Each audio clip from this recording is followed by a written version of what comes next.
Goeienaand en welkom, baie dankie dat julle ingeskakel het. Hier by Klipkop, ter ouder gewoonte op 'n Sondag aand 7uur.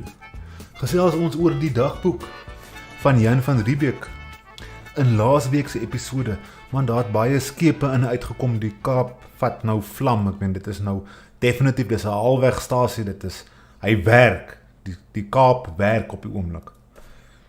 Jan van Riebeeck begin praat van 'n fort uit klip, met ander woorde 'n kasteel, is eers keer ons gehoor het van 'n kasteel, dan die groot ding van laasweek, nadat Harry en sy spanne die vee gesteel het, en verdwyn het vir meer as 'n jaar, ewe skielik, hier kom jy ou weer aan, hi, hy nou weer in die Kaap, nee, het was die ekkie, was hulle gewees, hulle is die ekkie, terwyl ons nog heel ter gepraat het van Harry's allies, maar dit smaak gewoon is nou nie hulle allies nie, en daar is nie heeltemal duidelikheid van presies wat daar gebeur het nie, ongelukkig is die geskiedenis net aan die een kant, is dit opgeneem en nie aan die ander kant nie, so ons sal seker nooit die waarheid daarvan weet nie, maar ons het geleer van die Saldaners, die Suakwas, as ook die Kaapmans wat op die oomblik rondom die fort kamp, om onder die beskerming van die VOC kanonne te bly.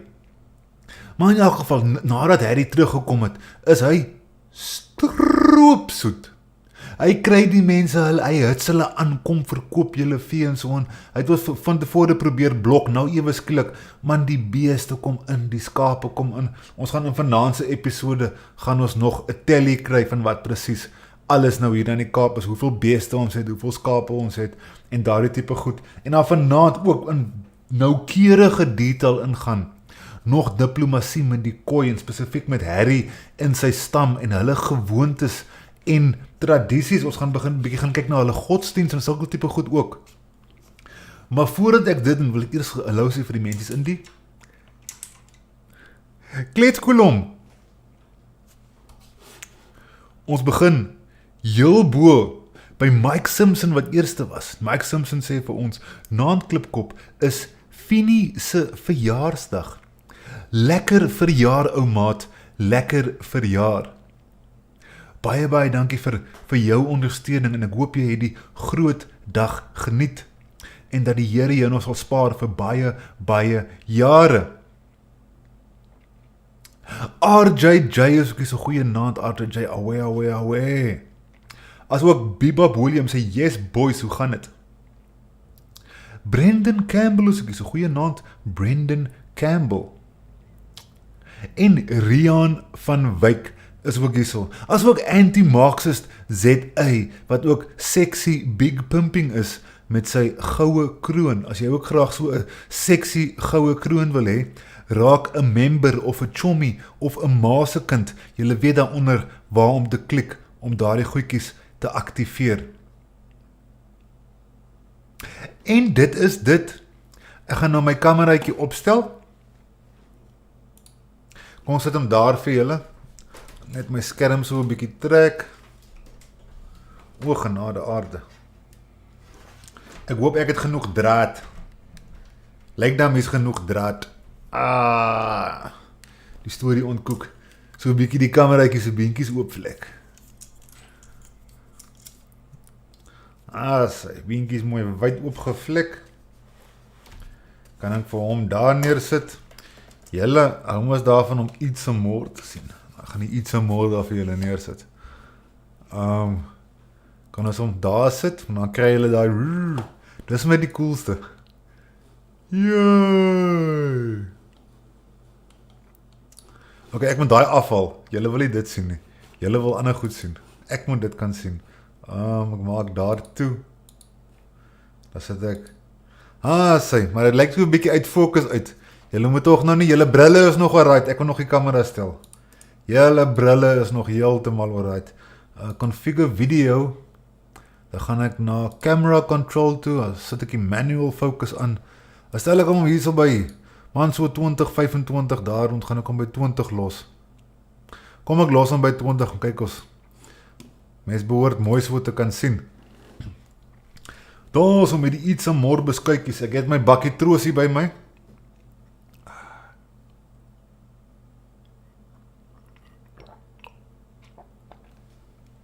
Lieflik man, uit die boonste gestoltes. Wat die kant is so donker as die kant. Laat my, kan julle my ook sien hoe bleek ek is. Klipkop, the friendly ghost. Episode 21. Ons kop sommer af met diplomatie. Hier is baie diplomatie. Vanaand, ons gaan praat oor Vryburgers ook. Ek het amper boor dit gelees, gelukkig toe lees ek het raak. Primo Sunday, dis nou die 1 Augustus 1655. Weather and wind mostly as yesterday. The Kaapmans again requested that they might live nearer the fort under our protection, as they had seen some other natives named Suwakwa, who were their enemies and who they feared, would seek to rob them of their cattle. Their request was accordingly granted. They were shown where to graze their cattle behind the Lion Mountain, so leaving this Table Valley to our cattle. Natuurlijk, Tafel Vallei. This arrangement pleased them, and it is also to the Honourable Company's advantage to keep them so near, and through our kindness to lure their companions to them in due course. In this way, the company may sooner or later have a better and easier opportunity for achieving its object. Nou maar hierdie kan so half dubbelsinnig gelees word, want die hoofobject is om jy weet vee te kry en groente te kweek en so aan vir die skepe wat verbygaan, maar intussen tyd het een van die objects wat die smaak my Jan graag wil hê, is dat spesifiek die Kaapmans moet oorgevat word, dat hulle al hulle vee afgevat word om hulle terug te kry. So ek jy kan nou object lees wat hulle wil. Ek dink Jan het dit spesifiek so geskryf dat hulle dit ook so half dubbelsinnig moet lees. Ons lees volgende van die Tulp. Die Tulp is ook nou 'n baie belangrike skip hier in die Kaap. Ek lees nou al meer van die Tulp as van die Rode Vos. Hulle sê van die Tulp, today it was resolved to send the galleot Tulp, well strengthened with knees and well supplied with diverse necessaries and provisions for 25 men for 5 months to Madagascar on the first day of next week to continue the trade initiated there. Nou ons weet die Tulp was daar gewees, hulle het daar vriende gemaak met 'n koning of 'n ding daar, en na die Tulp teruggekom het, toe begin hy praat hulle ewe skielik van 'n slaaf. Hulle sê nie spesifiek so nie, maar dit wil vir my voorkom asof hierdie slaaf verkry is van die koning van Madagaskar. Ek het sy naam laatjie geopsoek, sy naam is langer as die alfabet. Hulle sê ook dat in order to explore thoroughly all the rivers and inlets along the coast of the said island, so hulle gaan nou basies 'n kaart trek van Madagaskar. Dit maak my daar is nie 'n ordentlike kaart van Madagaskar nie. Dit is ook hoekom hy vir so lank moet gaan, 'n hele 5 maande. So gaan net daar vir julle los vir die mense wat nog wil saamlees. En hier spring ons nou in met nog diplomatie, want dis nou weer 'n hele bladsy. Julle moet nou maar net geduldig wees. Kom ek sit gou hier. Kan ek 'n ander boekie hier sit dat my kamera net balanseer?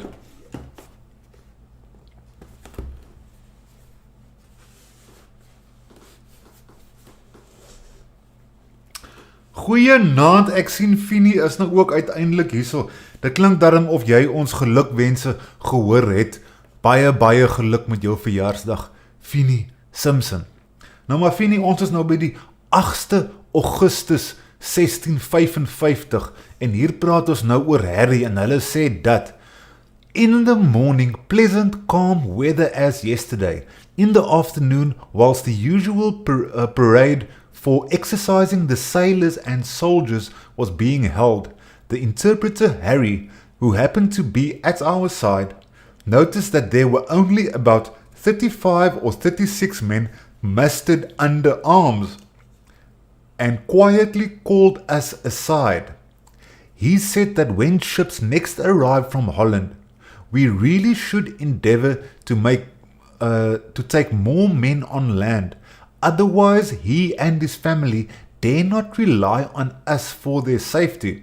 For on approach of the warm season, many natives would come from the interior with their cattle, and seeing how weak we were, they would seek to attack both us and him by surprise for the sake of the copper. Dis 'n bietjie breed hier, so kom ek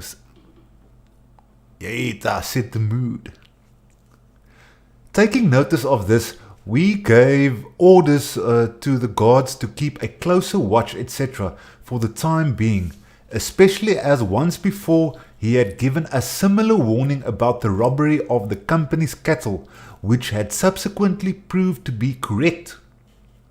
If only these people had the wisdom and knowledge to spy out our exact disposition, they could overwhelm us quite easily, since in view of our small numbers we are unable to have more than 2 or 3 men on watch by day.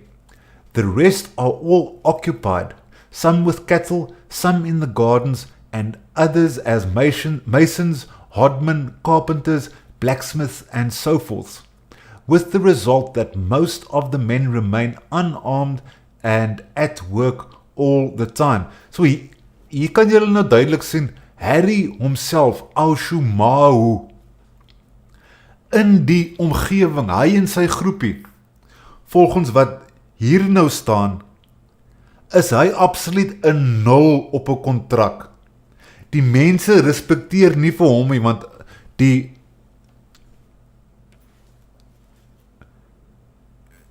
Kaapmans was eers gesê asof hulle sy allies is, maar dis nou juist duidelik hier, so Harry is bang vir die Kaapmans, hy's bang vir die ander mense wat inkom. Harry is nie the governor of Robben Islands wat party mense probeer sê nie. In elk geval, Harry soek nog meer beskerming van die Hollanders af. When more natives arrive hereabouts, it will be imperative to detail a number of soldiers exclusively to guard the fort and the workmen. These will be in addition to those who have to watch the cattle in the fields every day. We shall then be rather more protected from a surprise attack, such as Harry apparently prognosticates. It may be true that if we could keep all the men constantly armed and on the defensive, we should be strong enough to defend ourselves against quite a large number of natives. But as long as we have no slaves, our men have to remain continually at work, as aforesaid, in order to prevent those works which were well begun from going to ruin. And we have to make shift with keeping a watch as best we can. Moreover, it is perfectly clear that these natives get craftier every day, so that rather than diminish the number, it will become increasingly necessary to detail at least 40 or 50 soldiers exclusively for the protection of the cattle and the fort, apart from those employed not only in the aforesaid work, but also on seal hunting and other tasks for which slaves could be used, and whereby the labour of many Netherlanders could be spared.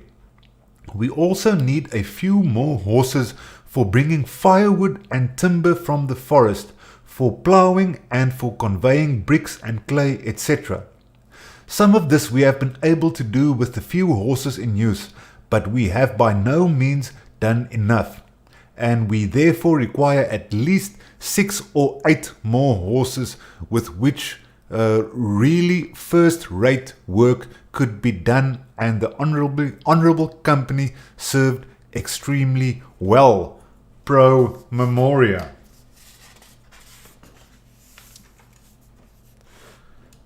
Oef. Ek gaan nou so 'n swing vat vir my koffieetjie.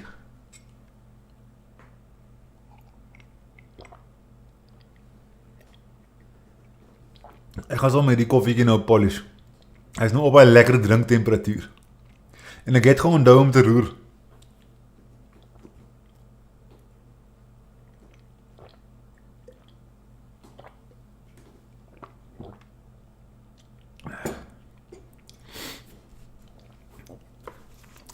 Clear, bright sunshine and the breeze variable.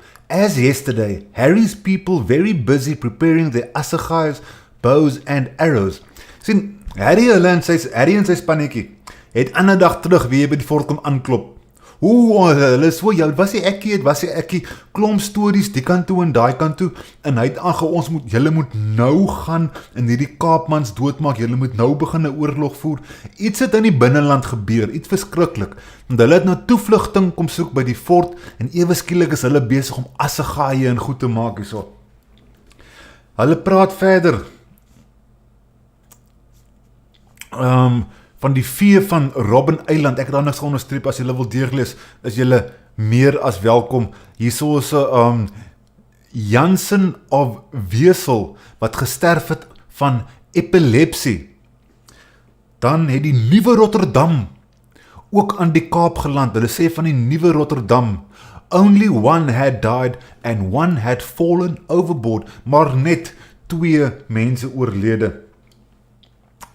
Daar is kan jy nog die siekkamferter Willem Badensen. Today the minister Leonard Boonius preached a confession ceremony and baptized the child of the sick comforter with the name of Johannes. Dan op die 2 September, die New Rotterdam were given their dispatches. Baie stil tydjie gewees hierdie tyd. Dan praat hulle hier oor bouwerk, die mense wat belangstel in bouwerk, kan daarloop lees, ek stel belang in diplomatie veral as ou Shumau in die mix is. Kom ons kyk wat sê hulle van die diplomatie. Ons trek nou by Sondag die 5de September 1655. Toe sê hulle dat, today the interpreter Harry again proposed, as he has frequently done before, and has been mentioned, to travel inland with some copper and a few soldiers to trade for cattle on behalf of the honourable company. He said that the time was drawing near and that he would like to leave tomorrow or the next day, giving us the assurance, if we could agree to it, that he would bring us many head of cattle. He asked for the soldiers partly to protect the copper and tobacco which would be carried by his oxen, but principally in order that they might become better acquainted with the other natives, amper soos 'n outreach program, and so induce them to come hither with all their huts and cattle. They reasoned that when they saw our men, they would be the more easily persuaded. Some of their chiefs who, he said, were all great captains or cadets, would then probably also accompany our men to the fort. In order to find out whether his real motive was to steal the copper, we pretended that we would willingly entrust the copper to him without our soldiers. To test him still further, we pretended that we would not allow any soldiers to go with him, but would trust him with as much copper as he desired. And we pretended to urge him to agree, but he persisted in his request for the soldiers, assuring us that they would suffer no harm from anyone, and that he, with his family, was only going with them to act as interpreter, and to instruct our men in the cattle trade, also to lure the other people from the interior hither, and to tell them that these were Hollanders who were building houses at the Cape which would not be broken down as in former days, but would also remain standing with supplies of copper, tobacco, beads, and other goods to be traded in friendship with them, and so forth. Nogal interessant, hulle sê hierso, not be broken down as in former day. Kyk hoe glip die wysvinger daarin. Not be broken down as in former days. So, daar was duidelik al interaksie gewees van tevore waar mense goedjies kom bou het, maar toe weer afgebreek het. He also wanted to leave all his people here to fetch firewood for the cooks in return for a bellyful of food, tobacco and arrack, including a man known to us as Klaas Das, to act as interpreter during his absence. Dis nou die eerste keer wat ek van Klaas Das hoor. Wat sê julle onder? Ek het dit nog eers gelees hier. Later, when Harry's proposal was adopted, this Klaas Das acted as interpreter. On various other occasions, he was called upon to perform the same service. En ons kan nou sien daar so is 7 September en 3 en 12 December. So ons gaan nog 'n bietjie van Klaas Das 'n bietjie later hoor. Heel waarskynlik eers in die volgende episode. Ek wonder of dit nie dalk waarvan Haas Das se nuuskas kom nie. Hierdie Klaas Das klomp. When we asked him where he would keep his cattle, he replied that he would leave 3 in our care and take the remainder with him, the oxen to carry the goods and the few cows for the sustenance of his family, who would have to live on milk during the journey. We suggested to him that he should also leave his wives and children under our protection, to which he gave us the droll reply that their wives always had to accompany them everywhere, so that other men might be kept away from them. Also that it was neither their manner nor their custom to remain separated from their wives for so long. Daar leer ons oor die Khoi kultuur. When rumors hereof spread among our men, almost everyone came to offer his services for the expedition, each one appearing equally eager to have an opportunity of discovering something, so much so that there is no lack of volunteers.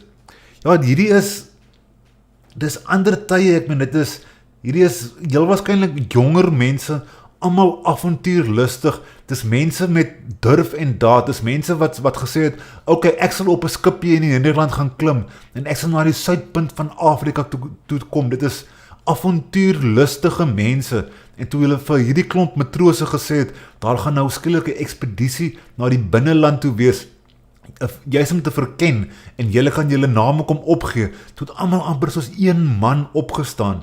Ek dink aan die ander kant daarvan, hulle seker ook geweet dat hierdie ekspedisie sal 'n klomp kos en staf kry, dan gaan klomp wyn en tabak saamgestuur word, hulle gaan natuurlik mos ook nog van die wyn en tabak drink, en dit kan ook motivering gewees het, maar in elk geval, almal en hulle mammas wou saamgegaan het.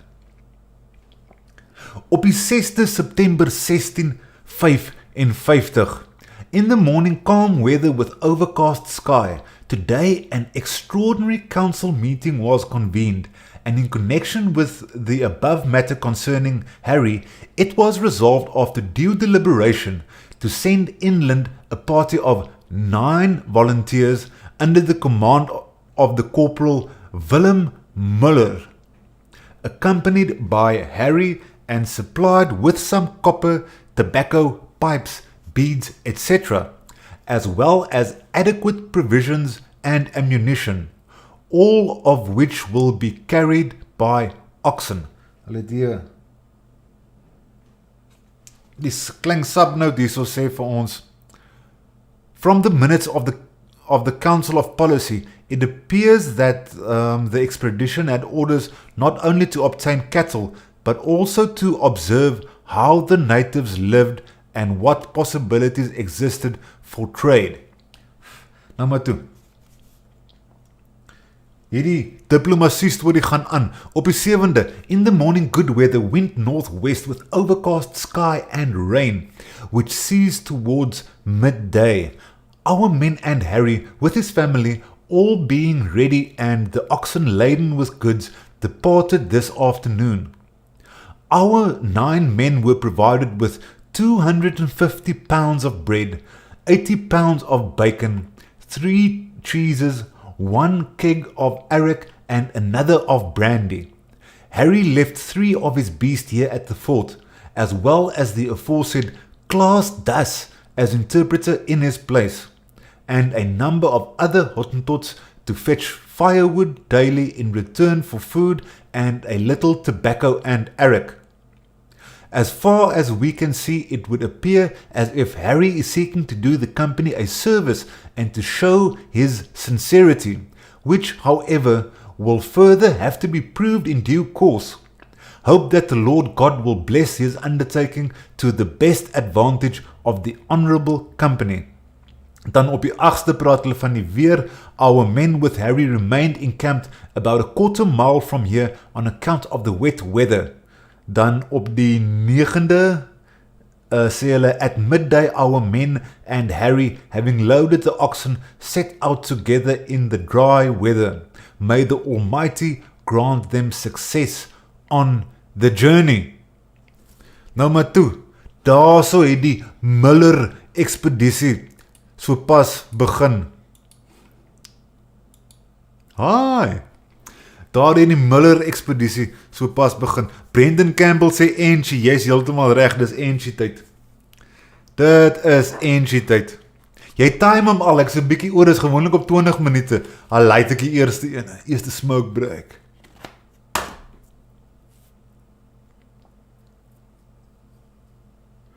Elke hoofstuk moet eindig met finish en klaar. Elke einde van die maand.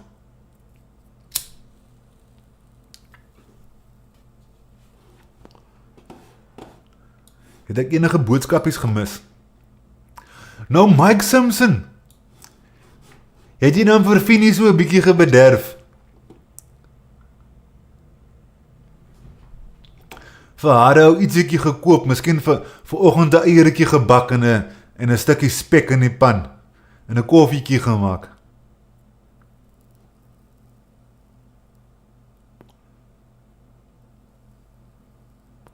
Ek het 17 concurrent viewers. Mense, julle moet my berisp hier in die kletskolom. Anders voel het vir my ek praat met niemand hier. Videokon sê goedenavond. 7 dae in Gelden minus 24 en vandag plus 17 grade Celsius. Dis temperature van uiterstes. Ek sien die foto's kom in van Nederland. Ek sien die duike in die riviere en goed is gevries. En die meisies ijskaats, toch te prachtig. Hulle wil net graag hulle bene wys terwyl hulle ijskaats. Toch te mooi in die Nederland gedurende die winter, maar toch so koud ook. Dis pragtig, maar daar wil ek nie wees nie.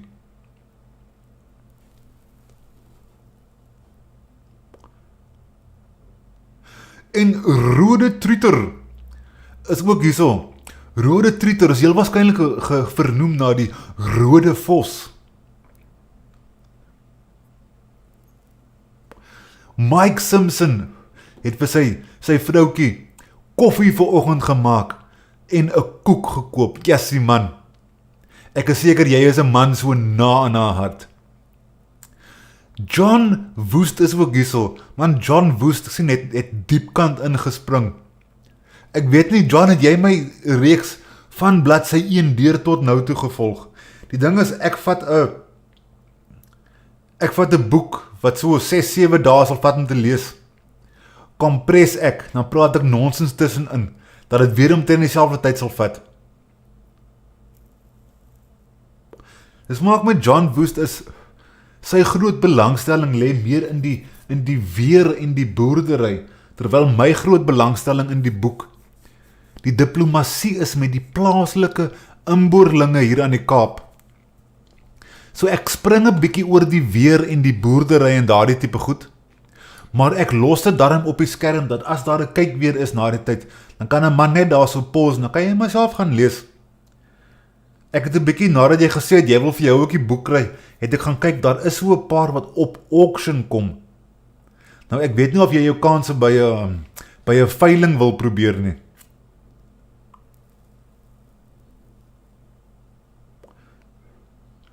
John Woest sê hy moet nog 2 kyk. Ag, wat, dit is, die boek raak nou baie interessant. Hulle skryf nou bitter baie oor Harry en Harry se manne in jy weet die interaksies en die verskillende stamme en so aan. Al hierdie mense wat so, ja, maar Jan van Riebeeck het dit gekom doen, Jan van Riebeeck het dat gekom doen. Nie een van die mense het die boek gelees nie, nie een van die persone wat so gou nie.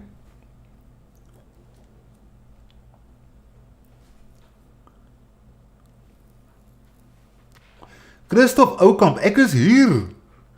Dank die Vader, jy het dit ook gemaak, Christoph Oukamp. Bietjie laat, maar dankie. Ek het vir IJswart gemit, hy is ook daar so, yellow.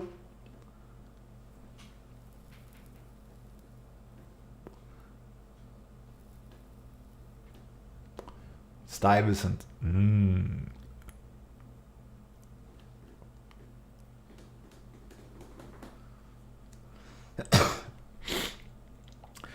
Ek moet nog kyk, dalk miskien teen 2 weke gaan my internet hier wees. Hier is die fiber hier by my nie, ek moet verskriklik duur betaal vir internet waarmee 'n mens kan stream. Ek veg my vingers stomp om 'n geldjie by mekaar te krap, as ook om die mense te kry om die internet te kom insit. Maar dit smaak my as 'n bietjie van 'n probleem. Ek sal weer 'n angry e-mail moet stuur een of ander tyd. Hier is meer as een internetdiensverskaffer. So as hulle nie hulle vinger gaan trek nie, gaan ek vir hulle sê, julle kom nou, of ek skuif aan. Maar die probleem is, as jy by die volgende al aanskuif, dan val jy weer agter in die queue in. En ek wag dan nou al so lank mooi geduldig, maar my geduld raak op. Trust my. Kyk die ouens, hier is nog baie leeswerke vanaand.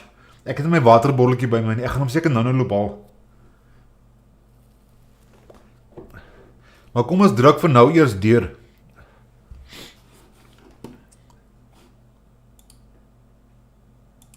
Daai ene. Hier is nou 'n stukkie juis oor die boerdery, ek het niks daar geonderstreep nie. Julle kan maar daardie stukkie, het net lekker mooi fokus, dan kan julle maar daarso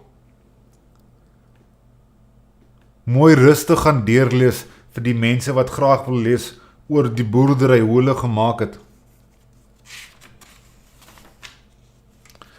Dan praat hulle ook hier van bouwerk. Daar is 'n stukkie oor bouwerk, julle kan self daar loop deurblis as julle wil. Die volgende stukkie gaan, ek het laas keer gepraat van, hulle is besig om 'n skippie te bou, hy is glo 14 meter lank en 4,5 meter breed, het ons so hier met die kalkulator gesit en uitwerk. Nie 'n groot skippie, maar die skippie het nou 'n naam, sy naam is die Robbejag, en hulle sê hierso dat all is built of Cape timber, nou die eerste skip in die Kaap is gebou. Ek sê nee, die tweede ene. Die eerste een was 'n sampan geweest, een van die klein reisbootjies wat so deur die reisvelde kan seil. Maar hier smaak my, hierdie is nou 'n groot skuit. Dis nie 'n klein sampan nie, so hy het nou 'n naam, die Robbejag. Hier skryf ons weer oor diplomatie met Harry. En hier kan julle sien 'n verskriklike lang stuk. Kom ons kyk hier. Ek wonder of ek nou my water moet loop kry nie. Ek gaan so halfpad 'n breek vat, dan kry ek my water. Ok, net geseker maak oor die datums. Ons trek nou by die 11de September, waar 11de September 1655. Stel hom daar so mooi. Ek sien ek lees beter as ek iets more by my het. So kom ek sê die iets more daarin. Our forest workers returning home towards evening reported that Harry was still in the neighborhood of the forest with our men and that some food had been stolen by his Hottentots. Also that it appeared that some distrust had arisen as Harry had requested Corporal Willem Muller to discharge his firearms in the evening and leave them lying thus unloaded all night until morning, since he would look well after the men during the night and they could rest. Harry had also been in the forest and endeavored, so it seemed, to examine everything very closely, making inquiries regarding the strength of our men there, what firearms they carried, etc. All this gave us food for thought and made us resolve to send 9 more soldiers in the evening with provisions. So hulle is skaars weggetrek en daar's al klaar moeilikheid. To reinforce the party accompanying Harry, they had orders that if they found Harry making no further effort to proceed on the journey, in which case our men would needlessly be consuming their victuals and would eventually have to suffer hunger when some distance from home, they should return with their goods. It also to see whether Harry would proceed alone with some of the copper, and if so, to chance it. Dis maak my hulle wil vir Harry uitvang. In any event, if they found Harry to be loitering, they should rather return in good time before it was too late.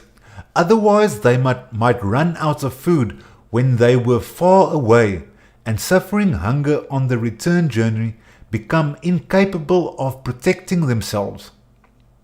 They should be particularly on their guard and not listen to Harry's advice about resting at night with unloaded guns while he kept guard, but rather themselves keep such a close watch that he would get no opportunity of doing them the least harm, etc.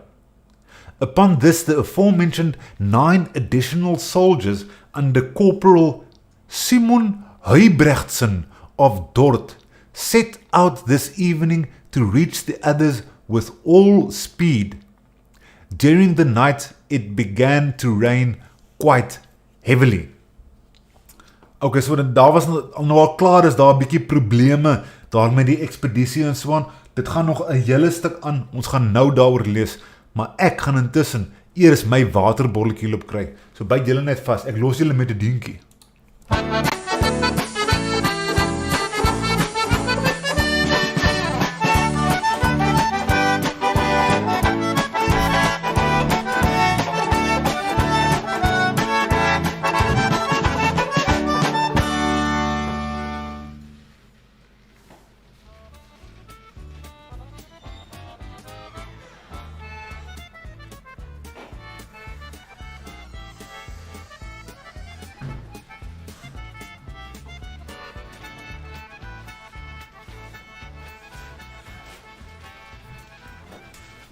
Hi.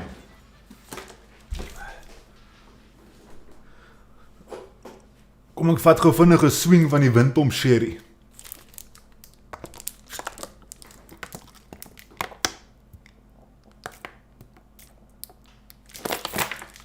Het ek weer krag in my maag. 20 voor 8 en die son skyn nog, dis tog te pragtig.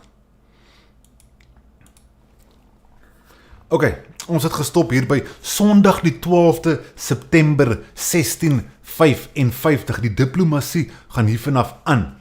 In the morning, rainy weather and wind northwest. This is not very welcome to our men on their journey overland. The forest workers and sawyers requested a stronger guard as they did not feel well protected, being unarmed and very scattered. The one here and the other there at his work. It is often hardly possible to have more than one man at the tent, and the Hottentots have already been prying around at these times and spying out their position. It has therefore been deemed necessary to send some armed soldiers there to do nothing but guard duty and to take care that no Hottentots were allowed to approach the men or their dwellings in the forest.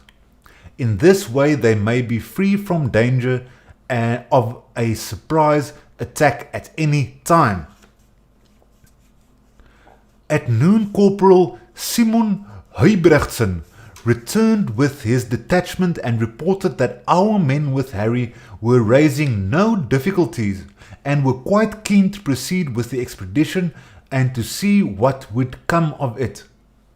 So dit smaak vir my, ek sien François van Tonder het so pas 'n subscriber geword. Baie dankie dat jy gesubscribe het, François van Tonder.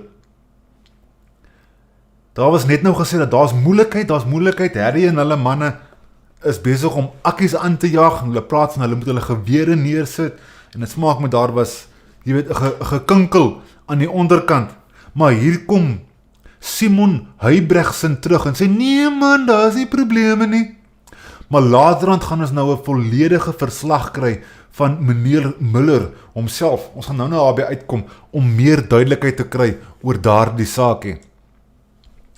As far as their own safety was concerned, they would be well on their guard, but the 9 of them were more than twice as strong as Harry's people, and they did not therefore want any extra men.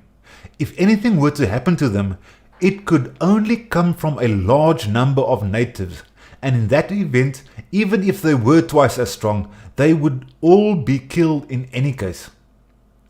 If the commander would send them some more provisions, however, they would gladly hold out as long as possible, whereupon the aforesaid Corporal Simon was once again sent thither with 5 men and some victuals, with instructions to Corporal Willem that the extra provisions were being sent to enable him to stay away much longer, since we would very much like them, if possible, to find out what could be obtained from the other native tribes.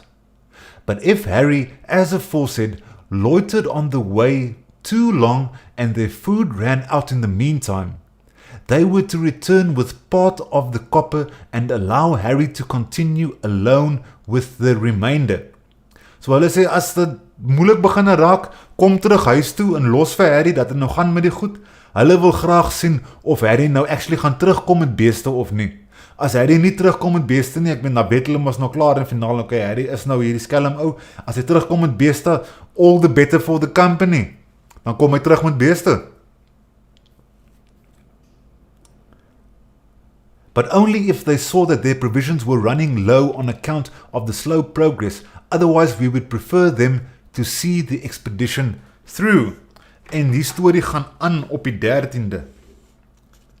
Hulle sê hier, in the morning fairly good weather and wind from the northwest, with overcast sky and rain, improving during the day to fine, warm, sunny weather. Shortly before noon, the aforementioned Corporal Simon returned, having left the provisions with our men, who were well satisfied and keen to proceed with Harry and do some exploring for the honourable company. With this end in view, they had made an early start with Harry. Harry had seemed particularly pleased and grateful for the bag of bread sent to him separately. He sent 2 Hottentots along with the said corporal, each with a can, requesting some arrack and wine. Die brood is uitstekend geweest, maar ek soek wyn en bier ook asseblief. Ek het 'n bietjie gaan oplees oor hierdie arrack. Dit smaak met dis 'n flou tipe bier, so 2% bier. Hy's flou genoeg dat jy jouself kan vol drink sonder om dronk te word. We filled the cans and sent them after him with the Hottentots, together with the advice that he should hasten forth so as to be back soon, when he would all the more generously be treated and rewarded with arrack, tobacco and copper for the service he was rendering. Nou maar toe, daar het hulle nog broodjies goed gestuur. Dit smaak met daar was probleme, maar dit smaak met daar was nie probleme nie. Alles happy. Harry het 'n sak brood gekry. Hy het 2 manne gestuur om nog wyn en bier, arrack te kom haal.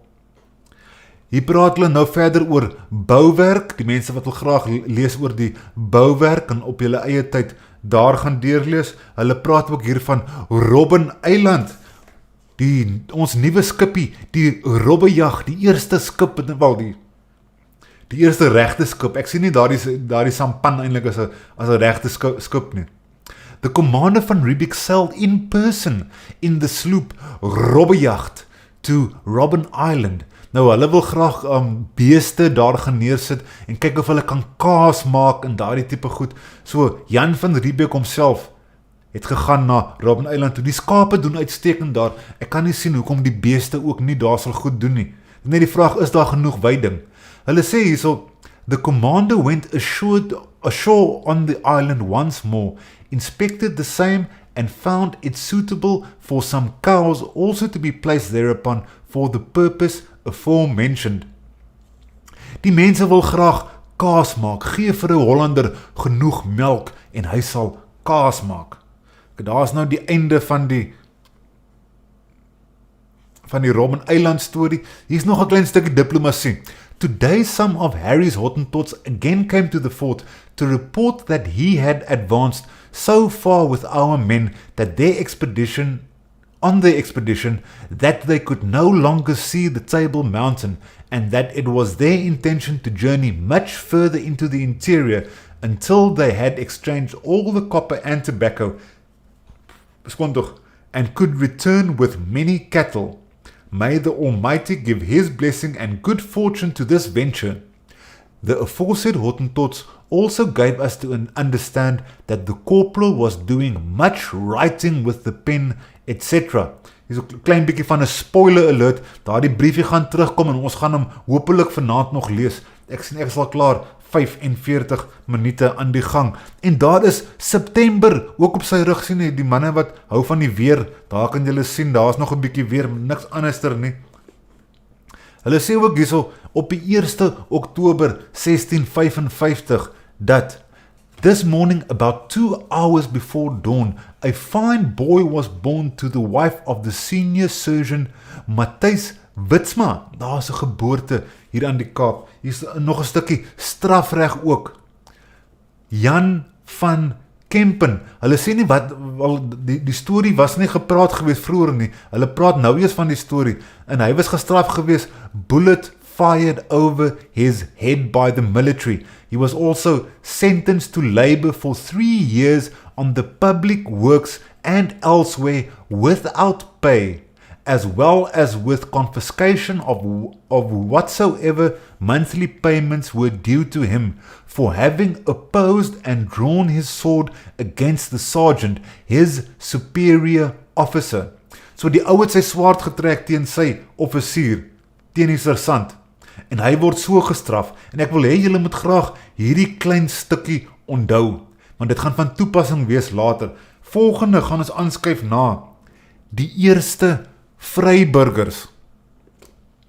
Ek het amper hierbo oor gelees, want ek het aan die begin het ek nie besef, hierdie is die Eerste Vryburgers nie. Dit gelyk maar asof hulle maar net 'n report terugskryf aan die maatskappy.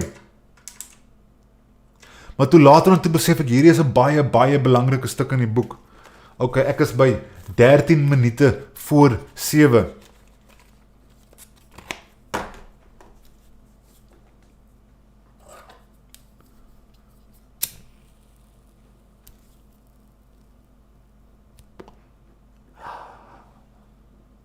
Stuyvesant.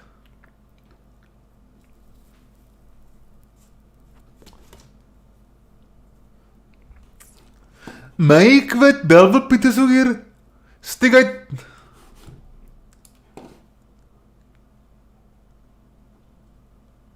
Ok, waar het ek laaste vir julle gelos?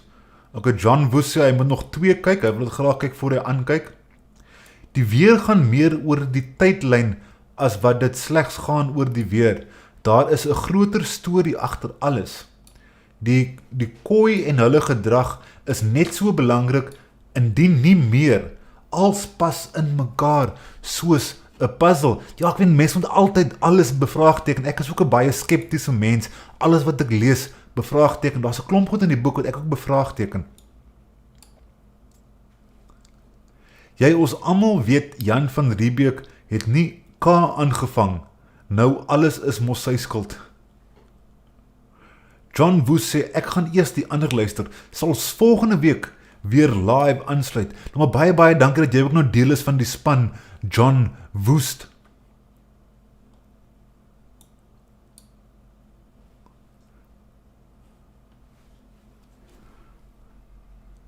Brendan Campbell vra, waar is Domina? Ek weet nie. Daar het hulle loadshedding, daar in die UK. Ek dink Domina is in die UK. En Belwel Piet, my genade, Belwel het ook 'n goue kroon. Dis maak my al die ou G's kom nou met hulle goue krone uit. Stik uit.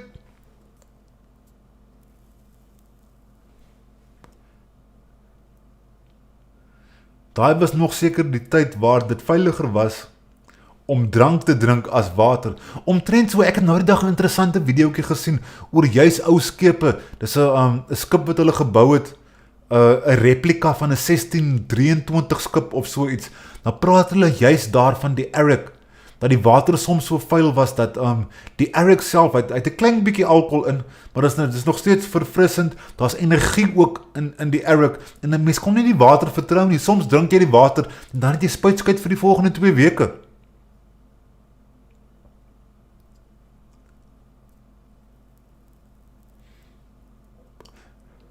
Mike Simpson sê, die visse urineer in die water, Raak is beter.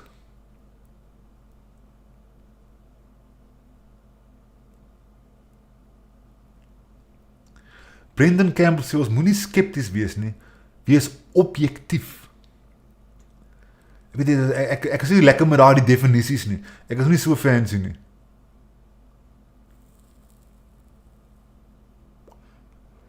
Ek het gelees van hulle meng die wyn met water, maar die Raak maak meer sin. Dit kan miskien ook 'n ding wees, dat daardie bietjie alkohol in die Raak en in die wyn en so aan, as jy dit meng saam met water, dan brand daardie alkohol al die bakterieë in goed dood. Dis 'n moontlikheid. Dit maak vir my sin.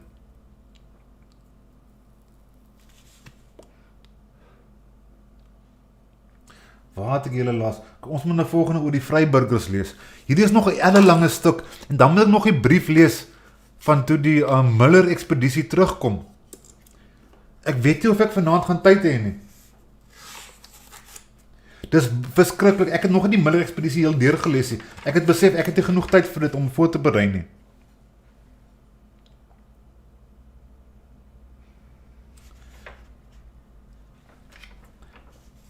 En ek wonder of ek vanaand daarby gaan uitkom. Ek wil dit nie uitrekkie maak, ek wil ook nie oor goed spring nie. Anders word ek weer beskuldig, ja, maar jy het nie dit gesê nie. Jy sit met 'n agenda. Kom ons kyk eers vir julle daai kant, ek kan julle mos voor my sien nou.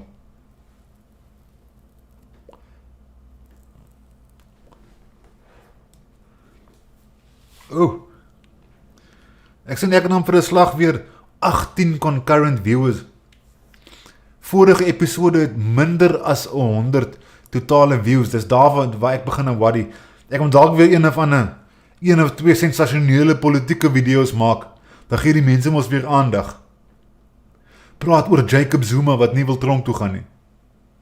Ek kan vir julle 'n video maak van Jacob Zuma, maar ek kan vir julle sê, hy sal nooit tronk toe gaan nie. Ek het dit al 'n paar jaar terug gesê. Hy sal nooit tronk toe gaan nie. Alles wat julle sien in die media, dis 'n poppekas. Jy kyk Igoli, Days of Our Lives, daai tipe goed. Isi Dingo, kies jou ene. Dit is die nuus daai vir jou. Jacob Zuma thinks he is above the law. He knows he's above the law.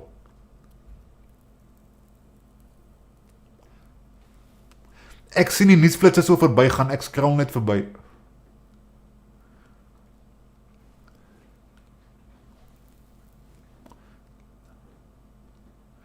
Daai aand wat jy die Senekal video gemaak het, toe kry jy 1000 views. Ja, ek bedoel, dit is wat jy moet doen as jy wil 'n trendhoer wees. Jy klim op die bandwagon en jy kan sien dat enige groot nuus wat kal, die ouens hulle mol oor mekaar, wie gaan die kykers kry? En as jy graag jou YouTube kanaal wil opbou en soveel as moontlike subscribers kry, dit is die manier om te gaan, maar onthou, jy speel dan in die hand in van die propaganda masjien. En dit is daardie propaganda masjien wat ek probeer beveg. Want dit is baie goud, dan raak jou prioriteite, hoeveel viewers jy kan inkry. En sodra dit is, dan jy weerspieël die storie op so 'n manier, net om dit meer sensasioneel te maak, sodat die mense jou kanaal kom kyk. En dit is daardie mentaliteit wat ek graag wil hê mense moet los, dat jy die waarheid kan sien. Maar nou ja, dat ek sit en preek nie. Ander mense gaan seker nou sê, ja, maar jy gebruik dit op verskoning omdat jy kak is. Nou, maar jy kan nou maar so sê. Dis fine, ek het vrede daarmee. Kom ons kyk aan na die Eerste Vryburgers.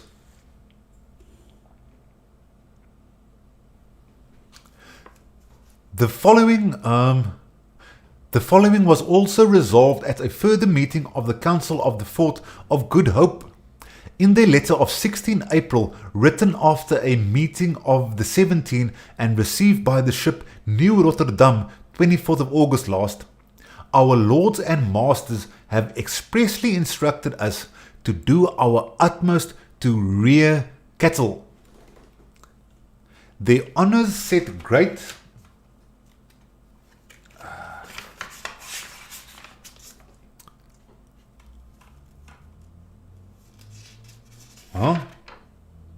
Their honours set great store.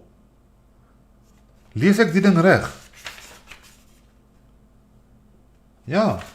Their honours set great store by having an abundance of cattle here, particularly to serve as further refreshments of the passing ships in addition to the garden produce.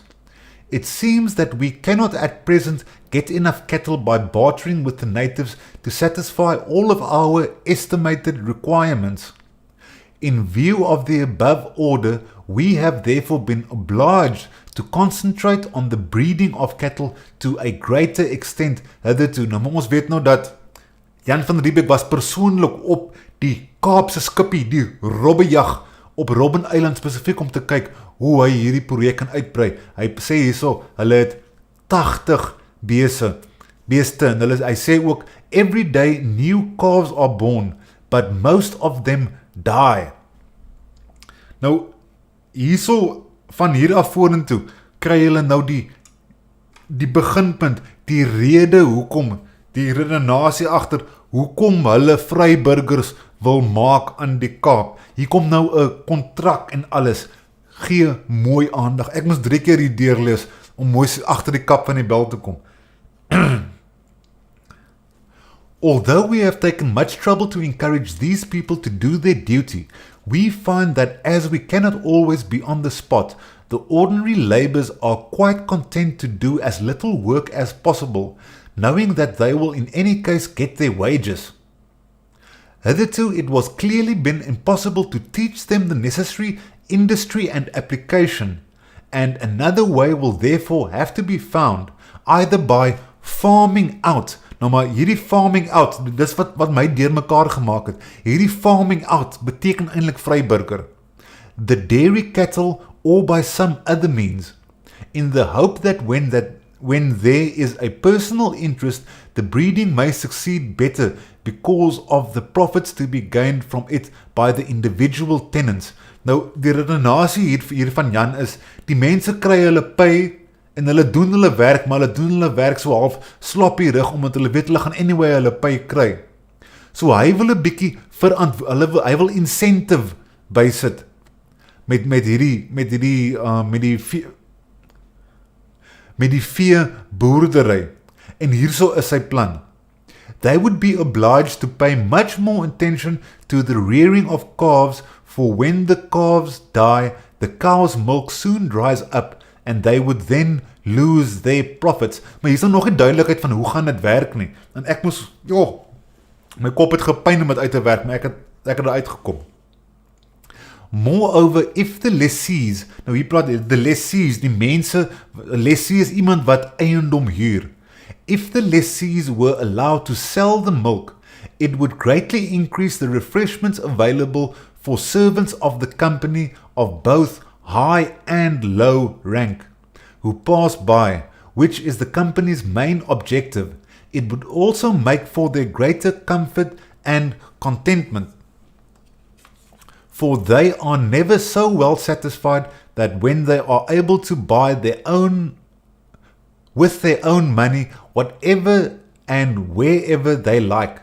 This has already been noticed in the case of those who have small gardens or plots of their own, which are provisionally allowed outside the company's gardens and who sell their produce to passing crews. So dit smaak my, daar was al klaar so half 'n semi-Vryburger, so 'n paar ouetjies wat 'n stukkie grond gaan oopmaak het en die maatskappy het dit maar toegelaat, ook toegelaat dat hulle hierdie goedjies verkoop aan die skepe.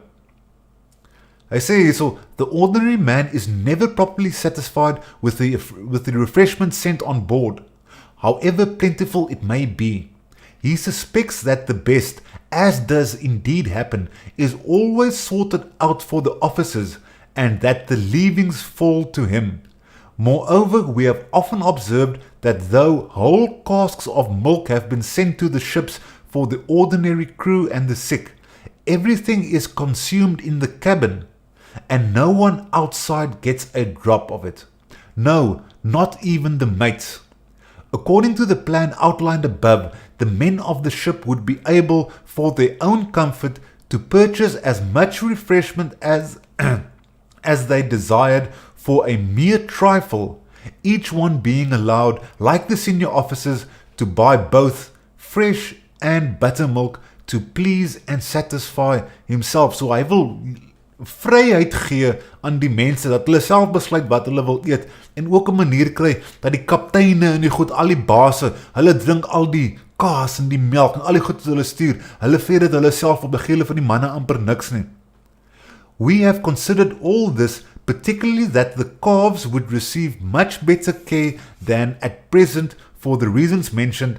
As a result, the cattle would multiply more freely, both those bred and those obtained by barter, remaining the property of the company, especially as many cows besides those at present giving milk are with the young. In time, they can be expected to produce a fair quantity of butter, indeed so much that at first a great deal, and in due course all, of the butter from Holland for this garrison should be dispensed with in view of local production. Nou maar, hy praat nou hier van hoe die maatskappy gaan geld spaar, want hulle gaan nie meer hoef botter en sulke tipe goed te stuur nie, maar hy het nog nie van die plan gepraat nie. At the same time, the proceeds from the farming out of cattle would probably also cover the expense of the copper used for trading cattle.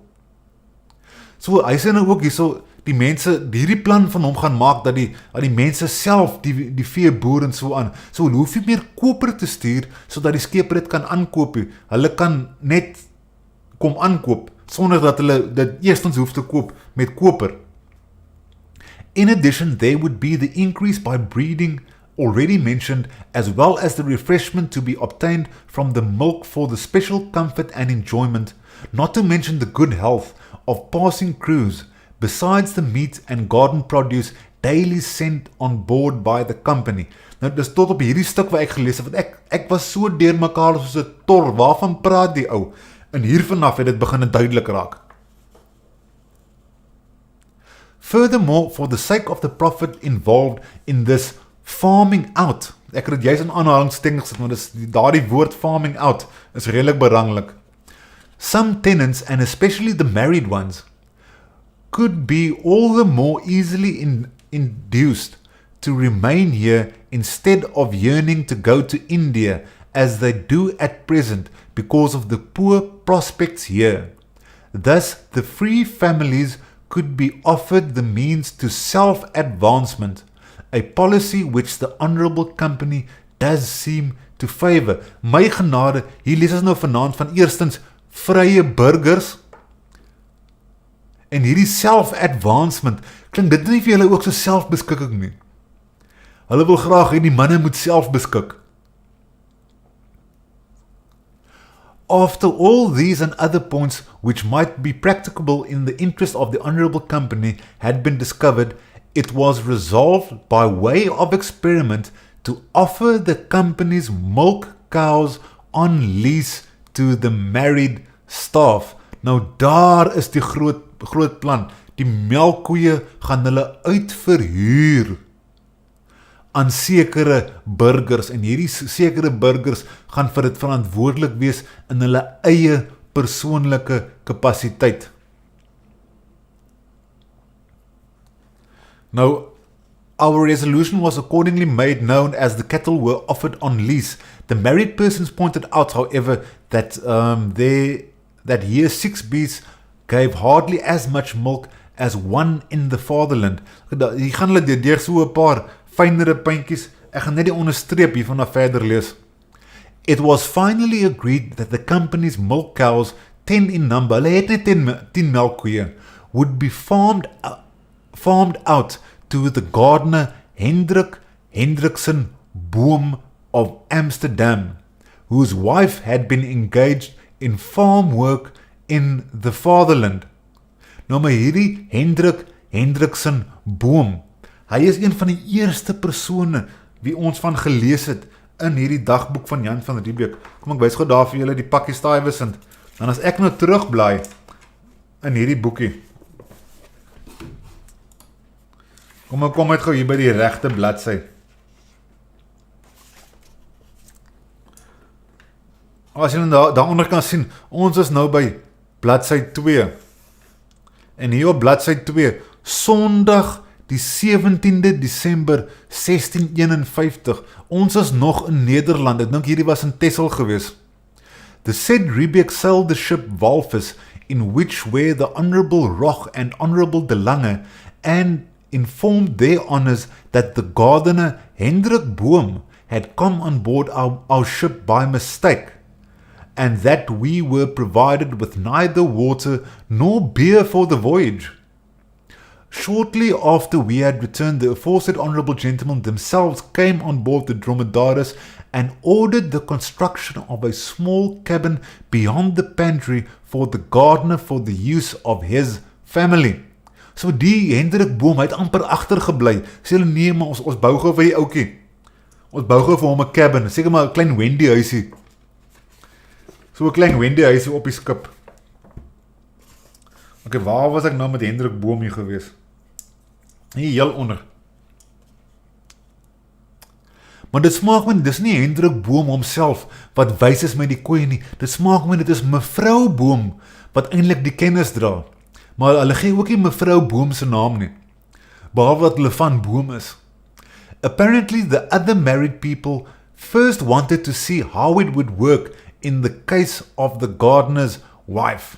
Nou hierso kom nou die terms and conditions. Ek het so 'n bietjie gelag, my kop geskit toe ek hierdie terms and conditions lees. Maar dit lees soos 'n moderne kontrak, iets wat jy asof jy 'n lewensversekering of iets sou uitgeneem het of so iets. Dit lees net so en dit is man amper 400 jaar terug nou al. He has agreed to pay 15 guilders per annum for each cow on the following conditions. Nou hierso is die fine print nou. The calves, all of which shall remain the property of the honourable company, to be reared and properly fed by him, the lessee, on behalf of the company. Lees julle dit ook so? Dit klink vir my net soos 'n moderne kontrak. And although, as mentioned before, the local cows are inclined to dry up when these calves die, and their udders therefore have to be sucked and drawn regularly to get the milk from the cows, the farmer nevertheless be obliged to pay the agreed rent promptly. So as hierdie koeie opdroog, die eerbare maatskappy wil niks weet nie, jy moet betaal. Jy moet betaal. The cows are to be grazed under guard together with the company's other cattle. So hierso is 'n voordeel. Hy kan daarom ten minste die koeie onder die VOC se kanonne bewaar. Hulle sal die koeie beskerm. Which are daily delivered as refreshments to the ship and which must needs be well protected by the honourable company against the natives. In order to save the lessee or tenant from incurring too much initial expense, the hired cows may be milked, as has been done up to the present by the company's cattle herd. But as said before, the lessee will take care of the calves for the honourable company, who will remain the proprietor of all the calves born. So as daar 'n koetjie kalf, dis nie die ou wat die koeie groot maak nie, dis die maatskappy se kalfies. The company shall have the right every year at the expiry of the lease to alter, add or reduce the above. So hulle gaan sy kontrakkie so as jy 8 ekstra kalfies gekry het hierdie jaar, dan gaan jy vir 8 ekstra koeie betaal. Die maatskappy is genadeloos. The said lessees shall also be bound to deliver to the company, whether for the commander's stable or otherwise, whatever the commander may require for the refreshments and entertainment of the officers of the company's ship that call here. butter at 10 stivers per pound, sweet milk at 4 stivers and buttermilk at 2 stivers. Nou hierdie is wat hulle noem price fixing. Buttermilk at 2 stivers the tankard. In order to make a greater profit, however, the farmer is permitted for his part to sell the rest at whatever price he can get to the people aboard the ships that call. To this end, and so as not to cut down the farmer's profits too much at first, the commander shall be bound to show some consideration and not to take for the honourable company all the butter made from the cow's milk, so that more may be left for the farmer. Nou maar hierdie is wel half een van daardie open-ended statements, soos ja, maar die commander moet, jy weet, dit in ag neem, maar daar's niks regtig waar wat hom in hierdie kontrak bind om so te maak nie. Dit sê net ja, maar jy moet maar net dit in gedagte hou. He is permitted under the agreement to sell butter to the crews of the passing ships at the highest price he can get, provided, however, that the people here at the Cape, whether in the company's service or free, are not to be charged more for milk than the agreed price at which is to be delivered to the company as aforesaid, though for butter they will have to pay 12 stivers per pound. Nor may the Cape residents buy more than is properly necessary for their livelihood, lest they buy up everything and hawk it to the ships, instead for the farmer doing so. This right is hereby granted to the farmer alone. It is forbidden to all others on pain and confiscation and loss of 3 months' wages in the case of the company's servants, the punishments of freemen to be according to the circumstances and exigency of the case and the persons involved. The said farmer also maintains that he will have no sale of his buttermilk when there is no ships in the bay, as the men of the garrison have no money with which to buy it. It was therefore decided that the company shall take over all such milk at the agreed price for the mess and for boiling it with rice as a delicacy, and also for serving instead of other food to the sick from the ships, many of whom remain here for their refreshments. Nou maar daar het hulle nou, meneer Boom het lekker getrou, en mevrou Boom is wys met koeiemelk, en hy gaan nou vir 15 gulden per jaar gaan hy die melk koeie oorvat. Dink julle nie, dis 'n klein bietjie onregverdig nie. Die kalfies wat gebore word, bly in die besit van die eerbare maatskappy. Dink julle nie ook so nie?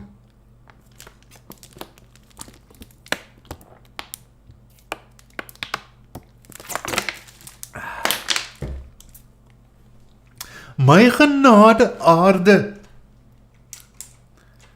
Ek change sommer my screen, ek sien Domina Morgulos ook hierso. Ek het gewonder, waar is jy? Kom ons gou so 'n bietjie op.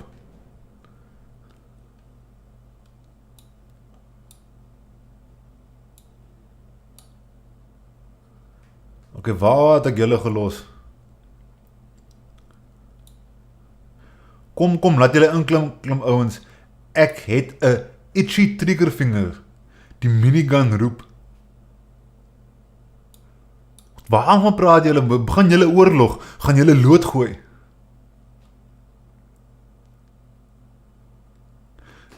Get to the chopper.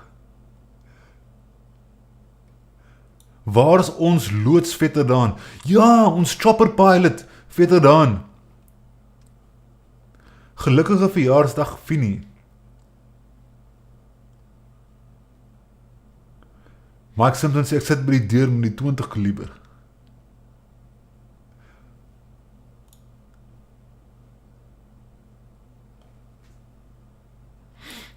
Ja, so ons jaag Domina Morgul se bloeddruk vlakke op, daar in die UK. Ek het gedink ek gaan 'n week skiep, want Van Riebeeck se klomp weier om Harry vas te vat. Ons gaan nou verder hieroor lees. Daar gee Domine Morgul vir ons 'n bietjie sparks met die melkkoetjies en die so aan.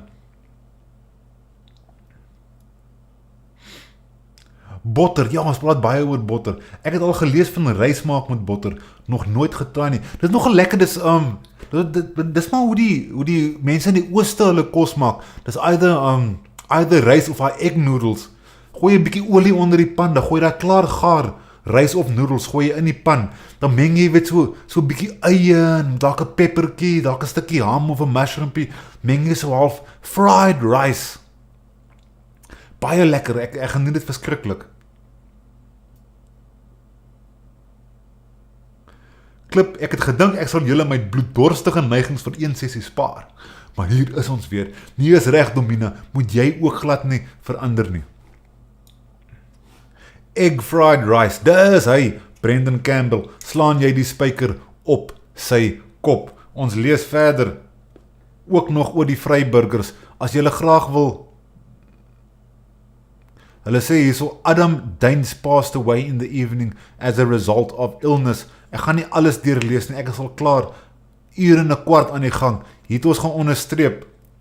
The southeasterly winds were found to blow so gently behind the mountain that one had hardly noticed them, while the clouds that lay thickly packed above the forest against the Table Mountain went cascading down its face, causing very... Ek moet alles van die begin af lees.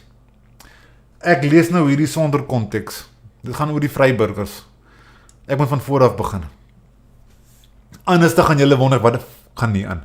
In the morning, the same strong southeasterly winds, the commander van Riebeeck went behind the mountain in the neighborhood of the forest to see whether the southeasterly winds blew as violently there. Nou maar, John Woes, wat vroeger van die was, hy het baie gepla oor die boerdery. Ons lees aan mekaar van die groente is plat gewaai en hulle kan nie graan gegroen kry nie en dis moeilik om te boer en die wind waai aan mekaar. So hulle gaan soek nou stiller grond.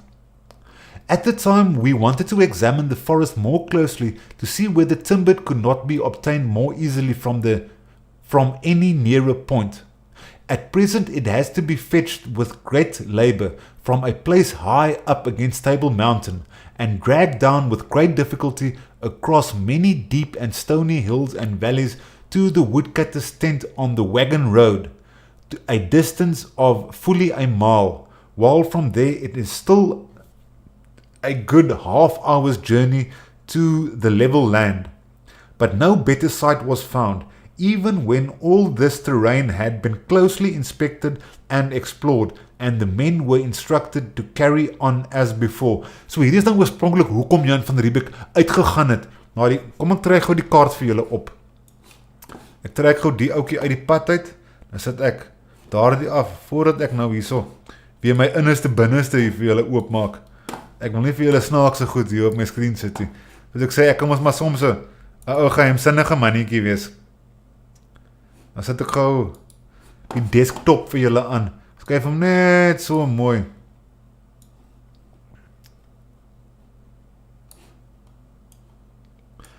Dan gaan ek, kom 'n stuk nou hierso in. Die Liesbeek River in South Africa. Ek gaan gou hierdie kaartjie vir julle optrek. Dat ons nou net kan sien wat gaan aan hier. Nou daar die toemaak. En ons kyk eens wat die fort is hierso. Hier rond. The Castle of Good Hope, so die fort is net so noordwes van die kasteel, hier by die Goue Akker. So daarso is die kasteel. Nou hulle gaan later praat van die Liesbeek rivier. Hulle kom haal die hout hierso. Kom ek sit die satellietview op. Julle kan sien hierso is die Newlands Forest. Dis omtrent hier. Ek bedoel hulle moes natuurlik hier skoon gemaak. Hier waar UCT nou is, ek neem aan hulle het hier rond het hulle die hout gekom haal. Nou hulle praat van die Liesbeek rivier, gou weer die map op. Hier loop die Liesbeek rivier. Nou kan julle sien hierso die berge hierso. Dit maak amper so beskutting. Die suidooster kom ons natuurlik uit hierdie kant uit. So hierdie die fancy area wat oorgevat is nou word deur die Engelse, Rondebosch, Claremont, Kenilworth, Plumstead, Constantia, ek hoor dis deesdae Bergvliet. Dis nie Bergvliet nie, dis Bergvliet. In elk geval hier waar al die ryk Engelse mense deesdae bly. Hierdie is so Sandton. Hierdie hele area, dis die heel fancy gedeelte van die Kaap hierdie. Hierdie is mooi windbeskut. En ons gaan nou daarvan lees. Sit net gou weer hier voor op my. Dat die mense wat nie van die Kaap af is, ook kan weet waarvan ons praat. The south-southeasterly winds were found to blow so gently behind the mountain that one hardly noticed them, while the clouds that lay thickly packed above the forest against the Table Mountain went cascading down its face, causing a very fierce gust of wind in the Table Valley and the Table Bay, in the neighborhood of the fort and cultivated fields around it. In the valleys behind the mountain, in the vicinity of the forest, we found the loveliest and most beautiful weather in the world. Apparently this wind spends itself completely against the back of Table Mountain. En ek het nog net vir julle daar opgetrek en vir julle prakties gewys hoekom dit so is. Die berg werk amper soos 'n windskerm. Causing a singular calm in those valleys. Ons lees gou hier by die byskrif hierso. Hulle sê dat Van Riebeeck's discovery that the southeast winds do not blow so strongly in the vicinity of the Liesbeek River, and that, as he mentions later on, the land there is exceptionally fertile, were the main reasons why he advised the 17 to establish Vryburgers there. Nou maar mense, hierdie is nou actually waar ons geskiedenis regtig waar vanaand begin. Dis eintlik 'n pity ons sit op 15 subscribers. Maar gelukkig het ons daarom 'n ou eyster soos Iron Fist wat vir my 'n sticker gegee het en gesê het thanks for being you, baie dankie vir jou ondersteuning Iron Fist. Ek wil net noem, ek het nou gebelê in nuwe internet. Hy is aansienlik duurder as een wat ek nou het, maar hopelik gaan hy nie so blokkies terug wees en julle gaan nie moan oor buffering en daardie tipe goed nie. Hopelik een van die dae is hy hier. Maar ek het so half het ek hierdie donasies eintlik nodig. Which have such rich beautiful soil, are so well watered by pleasant rushing rivers of fresh water that they are a delight to the eye. What a pity that through lack of men these valleys cannot be cultivated, nogal met 'n uitroepteken aan die einde. Wheat and other grain would undoubtedly flourish here, and many men would be able to gain a livelihood from agriculture, for the land is broad and spacious enough, as well as suitable for agriculture. Hey! Ek kan daai nie beheer, ek is jammer. An abundant supply of wood, stone, thatch, and so forth for building, etc. is also easily obtainable all around. All that is required is a large number of people, and if any slaves are forthcoming, we intend experimenting there next year in a small way. So hulle wil graag nou volgende jaar, wil hulle as hulle kan slawe kry. Wat dit vir my klink, vryburgers kry om hierdie grond met slawe te bewerk. The worst of it is that a fairly good house would first have to be built there, suitably defended in order to protect the farmlands to be. As this would be rather an expense for the honourable company, it would be better to settle free families there pro memoria. Hey, daar sit Domina vir ons 'n trompet. Ek het vir julle 'n bietjie getrompeter nou net. In the afternoon, Corporate Willem Muller and his men who had gone inland with Harry on 7 September last returned to the fort. Dis nou natuurlik die Muller ekspedisie. Hulle sê hierso, this quantity of copper and tobacco entrusted to Harry on credit is being risked by way of an experiment. So is nou duidelik hierso, hulle het nou maar vir Harry gelos met al die koper en goedjies, hulle het nou teruggekom. Ek gaan nie in detail deur hierdie goed lees nie, want hierdie Willem Muller het 'n hele lange brief geskryf. Ek het nog self ook nie hier deur gelees nie. Ek is nou al 1 uur en 24 minute daar aan die gang. Ek het nog net 2 smoke breaks gehad. Dis nou definitief tyd vir 'n derde ene. En ek weet nie, as ek nou hiermee begin, ek het so begin onderstreep, maar soos julle kan sien, ek het amper alles gaan onderstreep. Toe ek later met besef, ek kan nie bo oor hierdie stuk lees nie, alles gaan oor diplomatie, ons leer baie oor die Khoise kultuur, hulle gewoontes, en daardie tipe ding, ek kan nie net hier oorspring nie, ons sal in detail dit woord vir woord moet lees. Hoekom is my kop so laag op hierdie skerm? Kyk gou, wat maak ek hier? Zoep. Dis nie wat ek wil hê nie. Ek wil daar hê. Ai! Ek is die towerman. Ons gaan my kop mooi in die middel. Waarom my kop is daar? Okay. Stel ek hom so, zoep. Zoep. God mense, hierdie speelgoedjies wat ek het is toch te oulik. Sien. Kan ek julle beter in die oë kyk?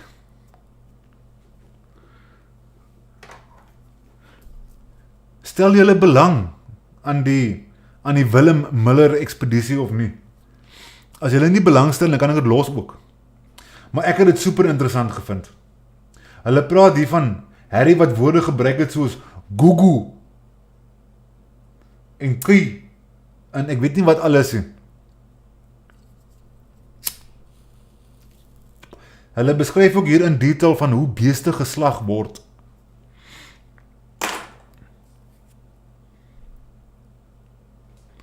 Ek het al 74 playbacks.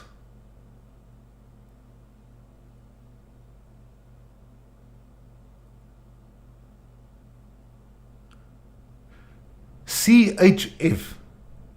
Ek sien daai 20 CHF dis nie 'n klein bedrag nie. Dit is 'n aansienlike donasie. Want hy het hom hier verander in Suid-Afrikaanse rande. En ek sien dis nie 20 rand nie, dis 'n paar rand. Ek wil vir jou baie dankie sê Iron Fist. Dit is baie gaaf van jou wat jy diep in jou sakloop krap het. Ek waardeer dit baie.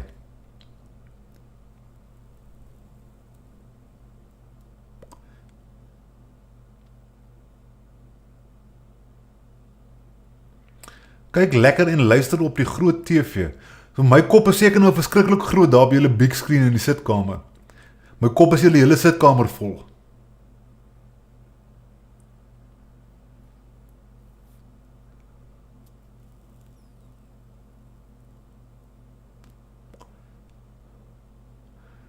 Domina sê, ja wat, Harry is die skorpioen waarop mens eerder 'n oog wil hou. Aangesien sekere mense hom aan mekaar terug in die huis toelaat. Ja, ek meen,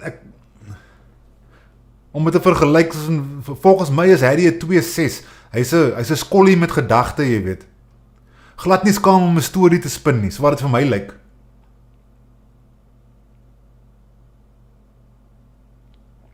Your work here is greatly appreciated and enjoyed by me. Waar is dit? Waar is CHF? CHF.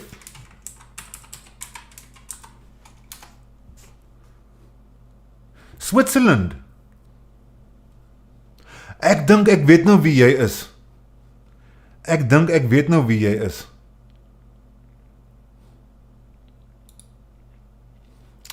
Baie dankie. Sekere mense, ja. Ja, verskoon tog maar Domina, ek moet hom so klein bietjie filter. Ek probeer maar die storie PG hou, jy weet.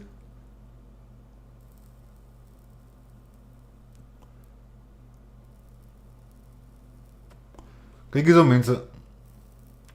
Okay, ek het 20 CHF'e gekry. So ek gaan nou hierdie sigaret net halfpad rook, dan spring ons nou hier in die Muller ekspedisie in. Moet ek sê, ek het self nog nie deurgelees nie. Ek het die eerste helfte deurgelees en besef dit is 'n verskriklike, interessante, insiggewende stuk. En toe moes ek verder net mooi klaarmaak en toe live gegaan het. So hier begin Willem Muller se storie nou. copy of the journal kept by Corporal Willem Muller relating to events during his journey inland with the interpreter Harry. Ek hulle gee 'n klein subnota, kom ons gaan lees dit maar.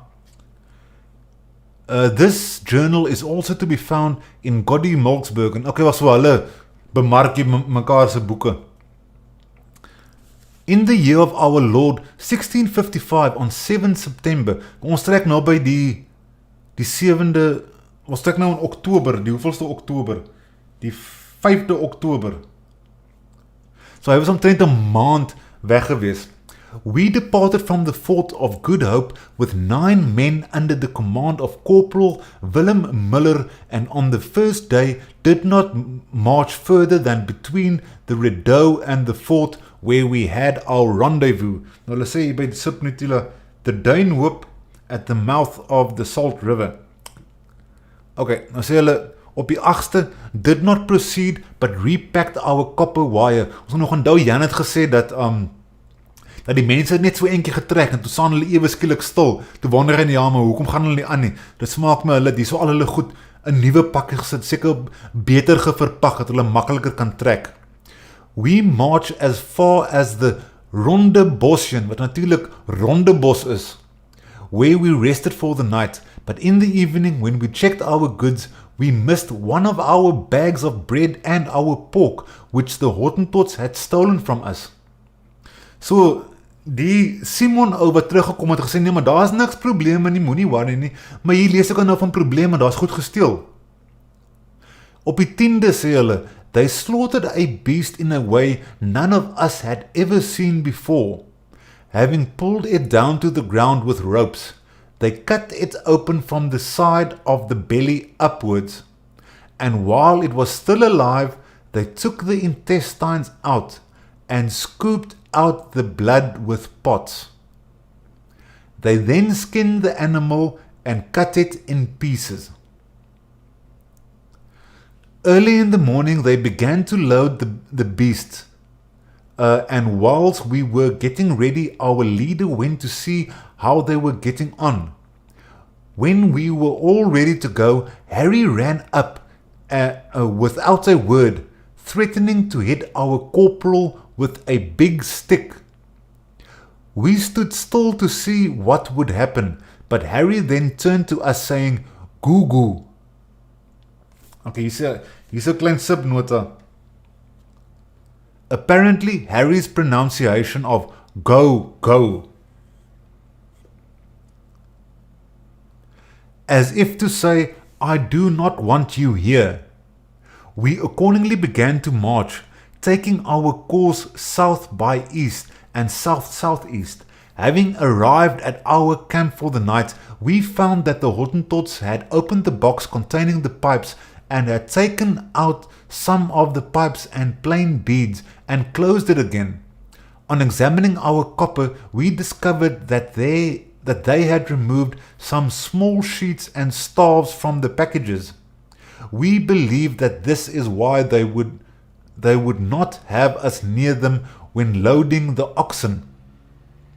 So daar was definitief moeilikheid geweest. Onthou julle vroeër het hulle 'n man gestraf vir 3 jaar, wat daardie man vir 3 jaar soos 'n slaaf moet werk, omdat hy sy swaard getrek het vir sy kaptein. Kyk wat het Harry nou hier gemaak. Early in the morning, Corporal Simon Huybrechtsen arrived from the fort with 8 men. Ons gaan nog onthou toe Jan die manne gestuur het, to inquire whether we still wish to proceed, to which we replied yes, and related to him how we had been treated.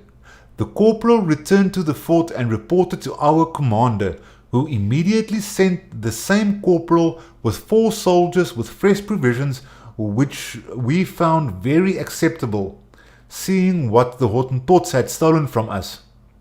After spending the night with us, the corporal and his men left the next morning, being the 13th. Nou, hierdie Simon ouwe teruggegaan na Jan toe gesê, daar is niks probleme nie, en hier skryf Willem Muller, duidelik daar was probleme, groot probleme. We got ready and set out, taking a southeast course, And after a proceeding half, okay, so hulle sê nou, ek het nog nie die kaartjie saam gehardloop nie. Kom ons kyk of ons kan saam trek op die kaartjie. Sit gou hierdie af. Nou hulle het gesê hulle het tot by Rondebos gegaan. So hulle het om die berg gegaan en hulle het by Rondebos gekamp. Toe sê hulle sit op 'n suidoosterse roete. So dit lyk my hulle gaan van die fort af, hulle gaan hier aan die bokant van False Bay. As hulle heeltemal suidoos hardloop, hier omtrent Khayelitsha se wêreld. As hulle regtig waar suidoos hou, dan gaan hulle omtrent hier by die kus opeindig.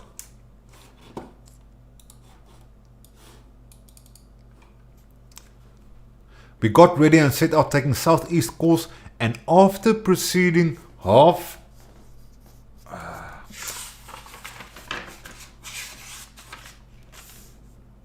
a mile, saw the Hottentot woman do an astounding thing at the side of our path where a large stone was lying. Each of those women took a green twig in her hand and lay face downwards on the stone, uttering words which we did not understand. When asked what it signified, they said, hierdie, pointing upwards as if implying that it was an offering to God. The same day we marched as far as the sand dunes of the False Bay near the Fresh River, where we encamped for the night. Nou wil ek sê hierso, probably the Eerste Rivier. Kom ons kyk presies, waar is Eerste Rivier? Jammer man, ek mors nou onnodig tyd. Maar ek weet, dat almal kan saam, ons stap nou saam met Jan se manne. Ons gaan nou die area kry, Eerste Rivier. Nou waar is die actual rivier? Okay, so ja, hulle het 'n bietjie meer oos as suidoos gestap. So hulle het nou omtrent hier rond geëindig. Kan ons die rivier hierso sien? Ja, hierso is die Eerste Rivier. So hulle het omtrent hier gekom kamp. Waar is ons nou? Daar is die fort. Okay. So ons weet nou presies waar daai is.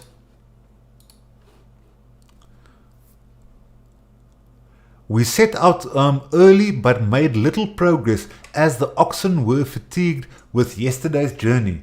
We took a course southeast by south and saw the Little Lion Mountain lying to the south-southwest of us. Otherwise we did... Kom kyk, hulle gee 'n notaatjie hier by 2. It cannot be said with certainty to which mountain the travels are referring. It must be one of the mountains on the southern point of the Cape Peninsula. However, as the travelers were now on the northern coast of False Bay and saw the Little Lion Mountain to the south-southwest of them, in connection with this journey, see must stop so and so. Dis maak ons een van die 12 apostels wat hulle dalk gesien het. Otherwise, we did not do much except remain that night in the sandhills, but on checking our copper in the evening, we missed one of the long bags containing the bars. We likewise examined the plate, and finding only 111 of the large and 45 of the small size, our leader told Harry that the rest of the plate had been stolen from us. He said to me, noise. Nou hier sê hulle hierso, no sir, another example of Harry's broken English. But can you tell me who has it, and I shall get it back for you. So dis al van, Harry is nou die leier van sy manne, maar hy vat ook die verantwoordelikheid. But we could not say who had taken it, because the packages often fall from the beasts, one here, one there, so that it is difficult to keep a check on everyone. Harry sent some of his men to the Hottentot Lubbert. Nou Lubbert is natuurlijk die ou wat die skaapwagtertjie vermoor het, who visited us on the 16th and remained until the next day, being the 17th, when he left us and took with him 8 of Harry's beasts. When Lubbert was about to depart, the women and men began to quarrel violently. Why, we could not understand. Then Harry came along and said, "Go," natuurlijk go. We marched on until we passed the Sandhills, finding a beautiful valley over 4 miles wide. Our course was east-northeast until we reached the other dunes, through which we marched until we came to a valley in which water was standing. After crossing it, we turned to the right. We found an old kraal where we stayed for the night. On the 18th, remained there for the day, as Harry did not wish to proceed. Ek wonder waar trek hulle nou? Hulle praat hier van hulle het water, hulle het noordoos gaan, en hulle het water gekry. Ons was later aan by, waar is Eerste Rivier nou? So hier is ons klomp damme en so aan, mens weet ook nie so lekker nie. Hier is ons Eerste Rivier, hulle het hier so gekamp, en hulle het gesê, hulle het so evenkies noord gegaan, so hulle moet nou hier aan die kant Somerset West wees ergens. Een van die dae moet hulle hierdie bergreekse tref. Daar kry ons later aan duidelikheid. Some of our Hottentots left. It was about 8 o'clock when we set out, but we made little progress as it was so marshy that the animals sank into the mud up to their bellies on account of the heavy burdens on their back. We held our previous course until we found a suitable place for the night. We set out very early as we were eager to make good progress on our journey. Our course was south-southeast, and we made reasonable progress during the day. But at noon, 2 of the Hottentots went on in advance with the beast, leaving our grey ox behind. It would not go any further on account of the heavy load it had to carry every day, for it alone had to carry the copper, the tobacco, and the pipes. And when we spoke to Harry about it, he pretended not to understand us. However, when the ox had rested somewhat, Harry said that 3 of us should go forward to see where the others had gone with the cattle. Harry is bezig hier met 'n plan. Ek sê mos die oues is 6. Hy's 'n nongolosh. This was done, but they could not find nor see them, so they waited on a high sandhill until we camped up. Harry then said to us, "Take the things off the ox, and I shall go and see if I can find them. And when I have found them, I shall bring another beast to help carry the copper." When we had been sitting there for a long time, we grew impatient. So we once more packed the copper on the ox and proceeded to a valley not far from here. Not far from here was a place where we found fresh water. Hardly had we arrived there and watered the ox when Harry appeared with a beast and divided the copper between the 2 oxen. He then accompanied us until we reached the beach at Cape Falls, where we spent the night. Cape Falls is the present Hangklip. Nou, ek het nou my idee waar Hangklip is. Dit was waar hulle oorspronklik gesê het, Hangklip en Rooi Els is so teen mekaar. So hulle het nou regtig waar hierso omgestap. Hierso. Hulle is nou hier by Pringle Bay, Rooi Els. Moes maak dit gou seker. Hangklip.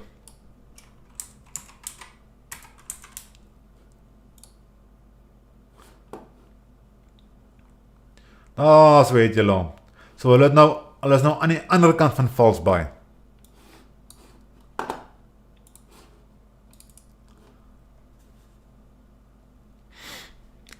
Two of our men going along the beach found a young whale washed ashore.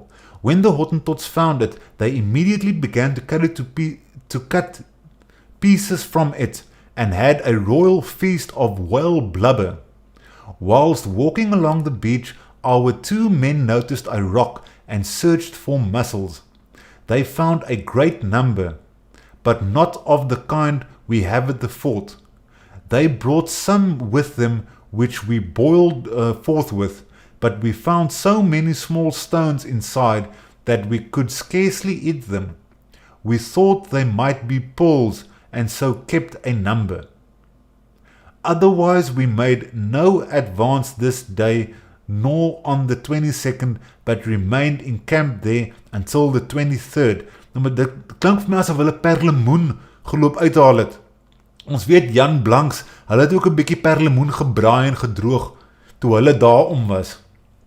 When we started early, taking an easterly course until we reached the beach.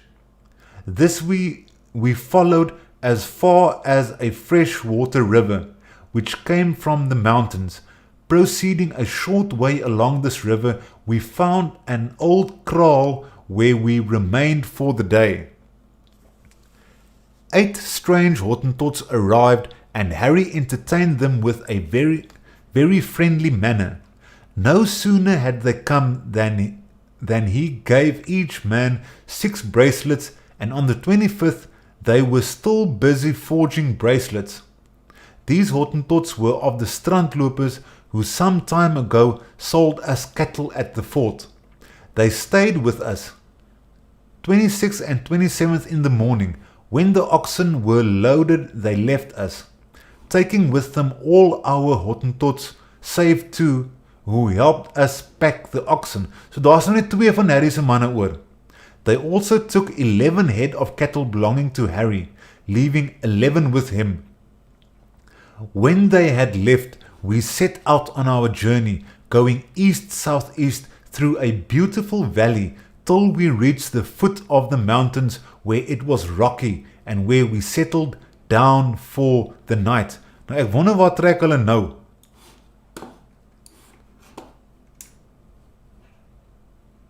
Is hulle nou hier by Betty's Baai se area? Of het hulle nou al klaar hier omgestap by Weston? Hermanus? Ek weet nie. Ek hoop maar ons kry duidelikheid nou. Ag, ek het eers vir hulle opgesit he. Toe man, is fyn. Ons weet toch in elk geval nie presies waar ons is nie. Op die 28ste en 29ste, unable to proceed on account of the bad weather. Op die 30ste, we ascended the mountain, but halfway up, we were obliged to relieve our ox of the copper and carry it to the top. There we beheld a fine open space on which a regiment of soldiers could easily be drawn up in battle formation. We repacked the copper and trekked onward, bearing east until we came to a fine valley, but the mist got so thick that we could not see before us. We took our course to the south-southeast, following it until the evening. We found the air to be very unhealthy there, for then we sat down on the ground. We stiffened and shivered so that we could hardly rise, not knowing whether we would stand or fall. So die man het ewe skielik siek geraak. Ons nou by die 1 Oktober 1655. We marched through the rocks, keeping our previous course until we came to a rather deep marsh. We passed through it and going south ascended a mountain which was very high. Descending this mountain, we came to a fine valley which we crossed. We then crossed a mountain at the foot of which flowed a beautiful river. This we forded. Now we kept south-southwest until we reached the place where we slept that night. Ek is nou amper 2 uur in die gang. Ek moet nou maar deurdruk, jammer ouens. 2 of our men went to look for the seashore to see what it was like there. For Harry had told us of great things which have not been confirmed.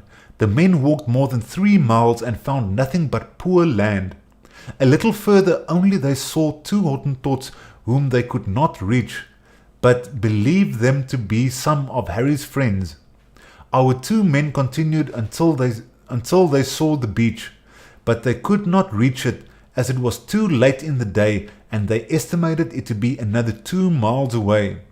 The coast appeared to them to stretch west-northwest and east-southeast, for as far as they could see. There seemed to be a bay lying north-northeast. Not being able to see any further, they returned to us to see whether the 2 Hottentots they had seen were ours. This they found to be so, as we had followed Harry for so long that our provisions were exhausted, and we had found no cattle hereabouts, and it being, as stated previously, a very unhealthy land, we found it necessary to return to the fort. We all decided to turn back that day, being the 3rd, and take the copper with us. Nou hiersoos waar het nou interessant raak. While we were getting ready in the morning, Harry came to us and asked, "Where do you want to go with the copper?" Our corporal replied, "To the Cape." So he said, "If you do that, you shall get no cattle at the Cape, nor would I dare show my face there again, for the commander would be very angry with me, and I would not dare eat in his house again, nor go on board to get Spanish wine and bread. But if I took the copper with me, as the captain said, and brought back a large number of cattle, then the captain would say, 'That was well done, Harry. Come here and eat Dutch cheese and butter and drink Spanish wine, and I will have a house built for you, and tomorrow we shall go on board and you shall have Spanish wine and bread. However, if you are determined to take the copper with you, there is my knife. Give it to the captain," wat natuurlijk van Riebeeck is. But then you must leave the white ox here, for the captain has other cattle instead of it at the Cape. We were rather afraid when he offered us his knife. We did not know what to do. We therefore resolved to leave the copper with him, because the commander had said at our departure that if it did come to pass that we had to separate and Harry should desire the copper, we should let him have it.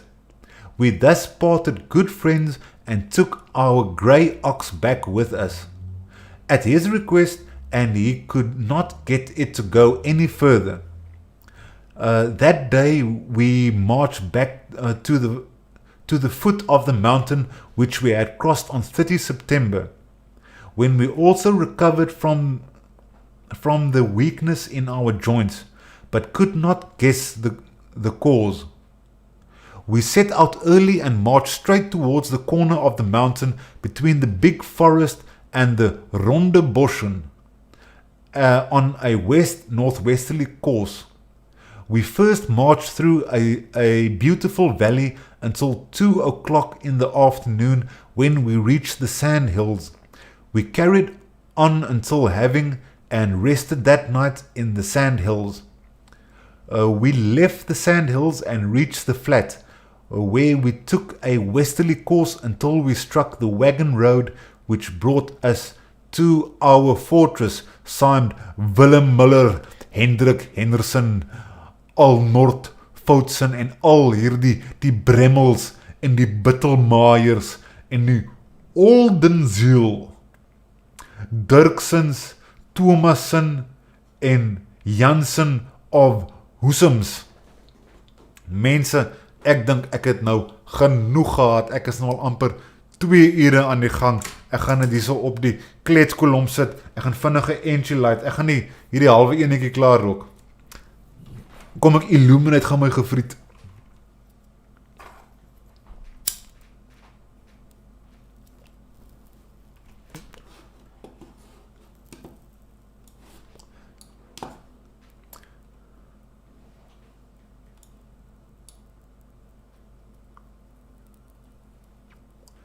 Gugu, how about pew pew?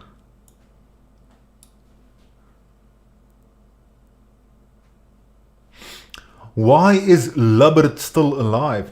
Jy sien, ons eie manne, die ou net 'n swaard getrek, daar word hy vir 3 jaar as 'n slaaf aangehou.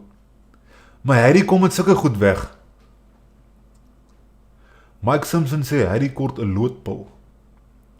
Die Pet Zoo filmcrew sê, ja klippies, druk deur met die hoofstuk.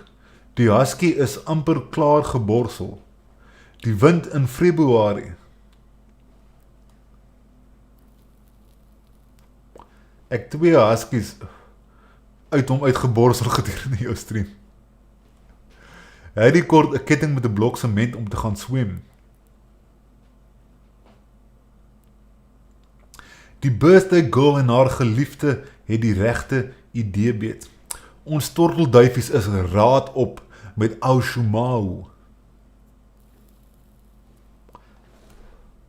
Natuurlik, hulle het instruksies van die eerbare maatskappy, die Here 17, hoe hulle die plaaslike inboorlinge moet hanteer, en hulle moet dit respekteer, dink ek. Hulle het nie veel van 'n keuse gehad, hulle het instruksies gehad. Dis hoe ek het verstaan. Nou maar mense, hierdie boekie raak nou net vir my meer en meer interessant. Ek gaan gou hier vir julle wys. Ek weet, waar wil ek wees? Daar wil ek wees. Kyk hoeveel bladsye is in.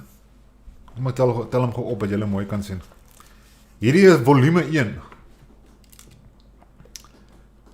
Kyk hoeveel bladsye is daar oor.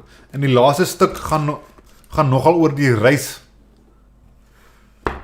teen die einde van 1655. Ons trek nou hier in die middel van Oktober. Kom ek maak dit gou 'n merkie, want ek vergeet altyd.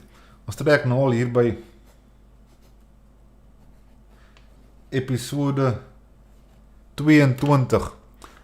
Oktober 1655 in hoofstuk of volume 1 eindig in einde Desember 1655. So ons gaan heel waarskynlik in die volgende episode, dan het ons die eerste volume kaf gedraf. Ek weet volume 2 is vrylik beskikbaar op die internet in PDF formaat. Julle kan dit met liefde gaan opsoek en vooruitlees. Ek sukkel my gal af om 'n ordentlike kopie van volume 1 op die internet te kry. As iemand dit dalk het of dit opgespoor het, kan julle vir my maar laat weet. Ek sal graag dit op my webwerf wil sit. Om alles mooi bymekaar te hê. Ek het nou al klaar die Here 17 se briewe en goed gekry. Ek wil net alles graag bymekaar hê voordat ek dit oplaai. Check gou hier waar julle mekaar berispe. Brendan Campbell sê hy rook saam. Nou maar mense, as dit is, ek het julle nou al vir amper 2 ure aan die gang gehou. Ek gaan julle nie verder uithou nie. Ek wil tog graag vir julle sê, daar is absoluut geen rede geen skaamte daarin, om jou kop uit jou gat uit te trek nie. Ons moet opstaan vir daardie mense wat vir ons opstaan. En ons altyd volhard in. Hou koers.